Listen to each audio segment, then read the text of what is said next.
Dear problema, hanga ako sa'yo dahil lahat ng pag-iwas at pagtataboy ay ginawa ko na. Pero nanatili ka pa rin sa tabi ko.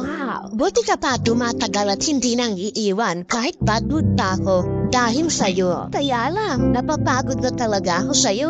Pwede bang tantanan mo na ako? Ikipag mo na ako, please. Mag-break na tayo, problema. Hindi na kita kayang tagalan. Kaya, iba na lang mahalin mo. Bababaliw na ako isip sa'yo. Pwede, ikaw na lang mag-isip sa akin. Ikaw naman problema sa akin. At nakakapagtaka ka rin problema, no?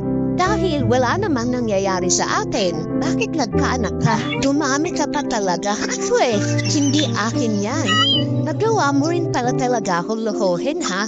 PS, huwag mo na ako sundan o hanapin pa. Wala akong pananagutan sa'yo. Nagmamahal.